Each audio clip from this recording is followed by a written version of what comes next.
मध्ये काम केलंय। आता आम्ही लोक काम करू पाहतोय। आम्ही पण सकाळी लवकर उठून काम करणारी माणसं आहे, त्याच्यामुळे मला कुठेही आळस नाहीये। मला पण कामाची आवड आहे। मगाशी मराठीत बाळासाहेब बोलले, दादा कडक आहे कडक, कुणा करता कडक आहे?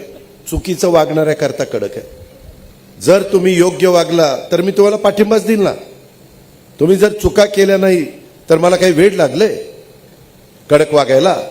आणि कडक वागलो असतो तर 8 वेळेला बारामतीकरांनी निवडून दिलं असतं। नावातच बारामती, तिथलं प्रतिनिधित्व करायचंय, त्याच्यावरती काही येड्यागाबळ्याचं काम नाहीये।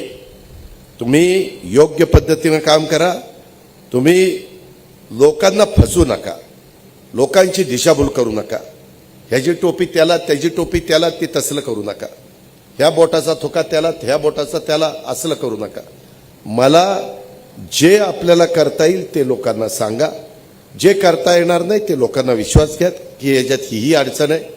आज आम्ही महाराष्ट्रामध्ये साधारण 7,20,00,000 कोटीचा अर्थसंकल्प सादर करत असताना 3.5 लाख कोटी मला राज्याच्या अधिकारी कर्मचारी सगळ्यांच्यावर पगारावर, पेन्शनवर आणि घेतलेल्या कर्जाच्या व्याजावर द्यावे लागतात। राहिलेल्या 3.5 लाख कोटीमध्ये आपण राज्याच्या सर्वांगीण विकासाच्या करता मदत करत असतो आणि मी रिसोर्सेस पण वाढवण्याचा प्रयत्न करतोय। देवेंद्रजी पण तो प्रयत्न करतायत, एकनाथराव ते प्रयत्न करतायत। ह्या पद्धतीने आम्ही 35 वर्ष समाजकारण राजकारण करतोय। 11व्यांदा तुमचा अर्थसंकल्प मी सादर केलाय, त्याच्यामुळे भरपूर अनुभवची शिदोरी